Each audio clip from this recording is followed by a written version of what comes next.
Hi all, this is Jim. I wanted to follow up my previous video about Get Back, the Peter Jackson documentary, with a video about the Beatles Let It Be album. And this is just purely about the music and the interesting, complicated history of how these sessions were recorded and released on LP and CD.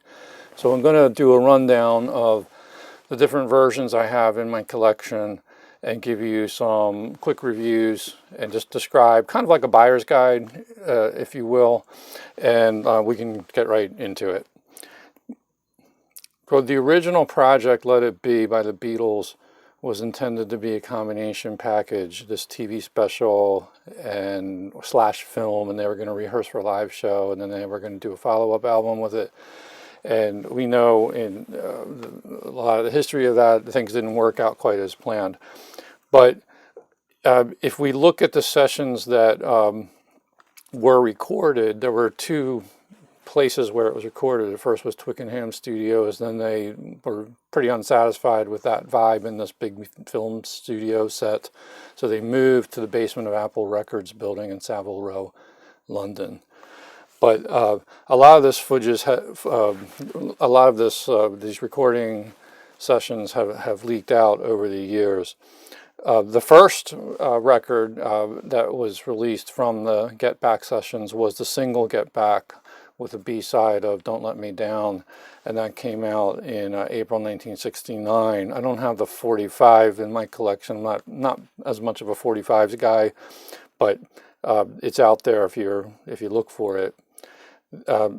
The engineer, Glyn Johns, who oversaw these sessions, he worked on two rough mixes of the Let It Be material, both from Twickenham and from Apple, and both of these mixes were rejected, and the band moved on and they went to record Abbey Road, and then shortly thereafter they broke up. But to stick with the Glyn Johns sessions or mixes for a moment, a lot of this material leaked out on bootlegs. So I do have a couple bootlegs to share with you. Here's an example. This one was called Twickenham Jams, and you've got you've got lots of like stuff that never made it on to Let It Be here. Here's a label. So you have things like John Lennon, Slippin' and Sliding, Ed Sullivan Memorial, Kenny Everett Interview, Cotton Fields, and Early in the Morning, Hi Ho Silver, Stand By Me, Hare Krishna Mantra, All Things Must Pass, A Fool Like Me, You Win Again, Intro and Jokes, No Song. And these bootlegs were widely circulating in the 70s and 80s and 90s. Here's a couple other bootlegs. These were kind of came from Plain Jacket, so I don't need to show those to you. But this one's actually a double album. This starts with Two of Us, Don't Let Me Down, When I can't read it.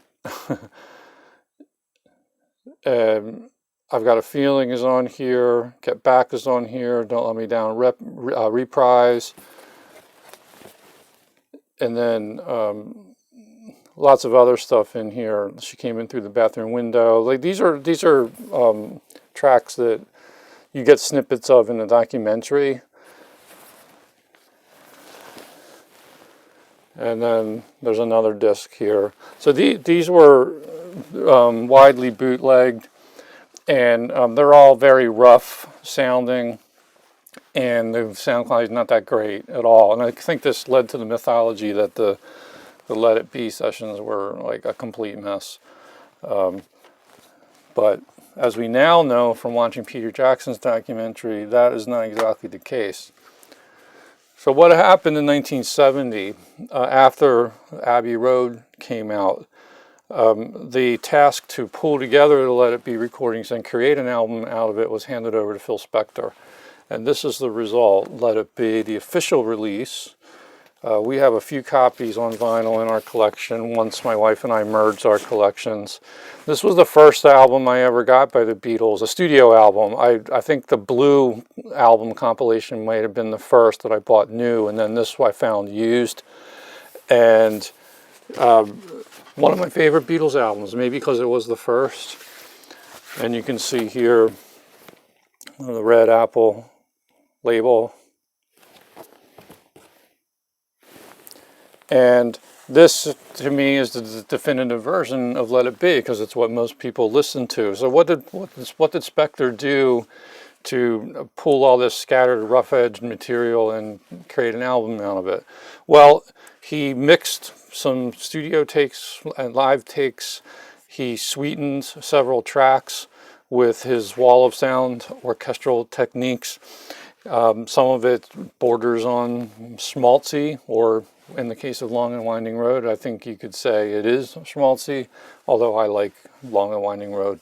Choral overdubs are on here, and so some of the songs are sweetened up, let's say, and then some of the other songs are more just left in their raw state. Like he picked some tracks from the Rooftop concert, and then there's some studio chatter and like little song snippets that are just like half a song, like Maggie May or Dig It.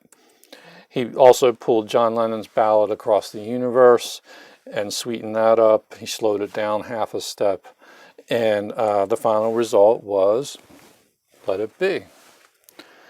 The final Beatles studio album, even though almost all the recorded material was before Abbey Road. Just as a bit of trivia, the song I, Me, Mine was the last song the Beatles really recorded in the studio as a band in early 1970. John Lennon was not present for those sessions. He had essentially left the group by that point. And some of the overdubs on Let It Be were done in those early 1970 sessions, and that would be it for the Beatles. John Lennon liked Phil Spector's treatment of Let It Be. He saw it as a salvage job. He said that they really made something out of it. When I heard it, I didn't puke. That's a quote. Paul was less happy with it. He didn't like how Spector schmaltz up The Long and Winding Road, although we should hasten to add, The Long and Winding Road did go to #1 as a single. And then let's move on to the CD history of Let It Be. So in 1987, the first round of Beatles CDs came out, right? And this was the standard for a while. The booklet here is pretty meager. All you get is a kind of a 4-pager and nothing much in the way of liner notes or anything. And that served us until 2003, when this album came out, Let It Be Naked. Now, Let It Be Naked is a completely different take on the Let It Be sessions. We have remixes, stripped down, Let It Be Naked, right? Here's the label. 2003. I believe this might have been overseen by Paul McCartney, and he got his chance to undo what he saw as the damage that Phil Spector had put into the Let It Be project. So this one, first of all, just a comment on the album cover. Couldn't they have done better? I mean, this isn't doing much for me, but it also belies the quality of the music. It's a fine album. It's really nice to hear these songs remixed, remastered, and like with a completely different take on it. I will say the booklet is nice though, so you get lots of nice liner notes, pictures, and so forth. So this one's worth hunting down if you can find it. I'm assuming it's still in print, and you probably can find it used too. But if you're shopping around, this is like very different from what you're going to hear on Phil Spector's version of Let It Be. So I think it's Let It Be Naked is essential for that reason, because it's an official release, and it was like it gives you like a different patina than you got with Phil's version. I still have to say I prefer the Phil Spector version, maybe because that's what I'm used to. Let's turn to 2009, and you get the Remastered Beetles. This came out on the big box set that a lot of us bought back in 2009, right? And the sound is a little bit different from what you get in the 1987 version. So here we're back to Phil Spector's version. The packaging is a lot nicer than what you got with the 1987 release. Comes with a nice booklet. Some good photos, good reproduction, nice glossy finish to it, liner notes, quotes. And let's talk a minute about sound quality on this one. I like it. There's been some debate over the 2009 remasters. If I compare 2009 to 1987, here's what I'm hearing. 2009 sounds a little warmer, a little thicker in the bottom end and mid-range. It's a kind of like a fuller, blossoming kind of bassy sound to it. But there's a lot of good high definition on here too. I imagine they cleaned up the tapes a little bit. Maybe they fixed some glitches, and you can explore on your own like what the mastering history is and the mixing history of this one. But it sounds great. It's fine. Let me also though put in a word for 1987, because this is an album that you're probably going to find on the cheap in the used bins, because a lot of people got rid of the 1987s when the 2009s came out. This sounds fine. Let It Be 1987. What I think some of the strengths are with this version,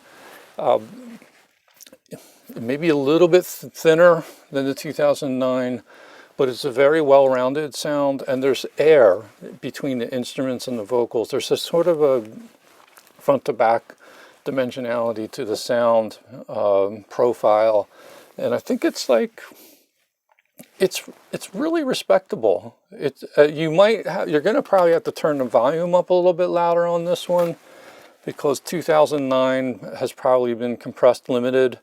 Not obnoxiously so, but it's louder than 87. So I think this thrives on giving it a little bit more juice through your amp, and you can get a lot of entertainment out of this. I also feel like 87, well, both versions, they sound very much on the CD like you're listening to the tapes, the original tapes. You can kind of feel that. You get that little sense from it. Now, what I can show you is the release of Let It Be from 2021. This was the 50th anniversary version of Let It Be. It was slated to come out last year, but COVID-19 had other plans. Everything got delayed. And it offers a remix by Giles Martin, the son of George Martin, the Beatles producer. He has done remixes of Sgt. Pepper and the White Album and Abbey Road. And this came out on either a 2 CD sort of budget release, and also a box set, which I think was going for well over $100. And that includes heaps of bonus material, including those Glyn Johns mixes that were rejected. So if you're hungry for that and you don't feel like going the bootleg route, you're probably going to want to go for the box set. There's also alternate takes, lots of bonus tracks, stuff that just didn't get included. So for historical reasons, this version of Let It Be is, for Beatles fanatics, like probably essential. But let's talk for a minute about the remix. Now, I have not purchased this, and I don't really plan to, although it would be nice to get the book that comes with the big box set. But I did listen to the entire box set, which I think it's like 5 CDs, maybe 5 or 6 CDs. I listened to it on Spotify. So admittedly, we're comparing apples to oranges. The Spotify is, you know, not the high definition that you're going to get off of CD, but and the vinyl would be a completely different experience. I haven't listened to the new vinyl remix, but I will say, listening to it on Spotify about 2 or 3 times, just being honest with you here, I wasn't impressed with the remix.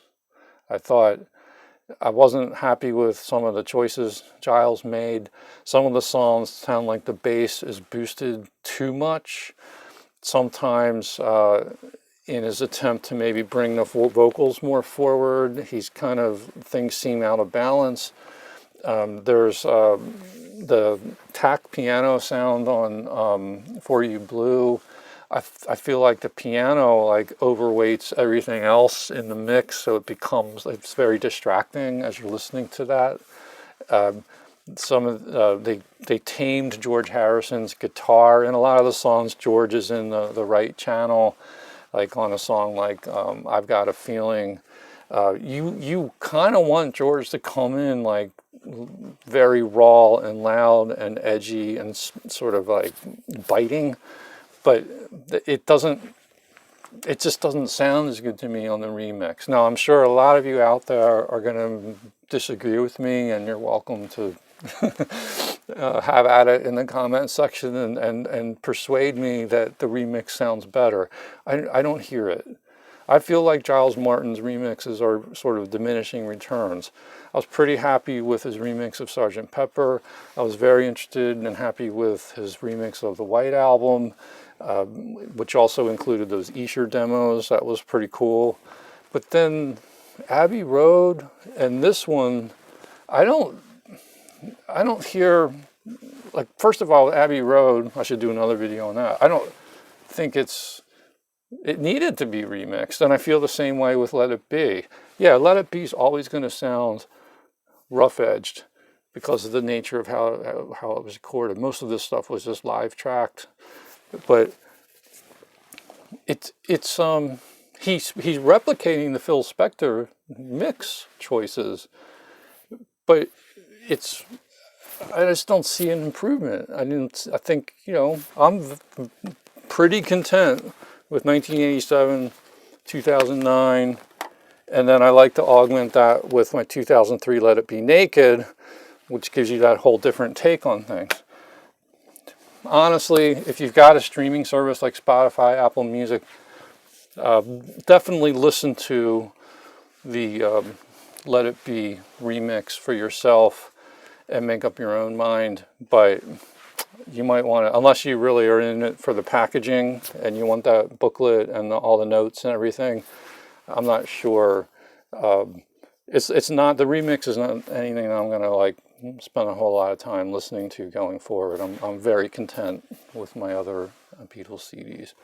And if I want the old school feel, I'm always going to go back to my Let It Be vinyl, which is kind of the starting point of it all.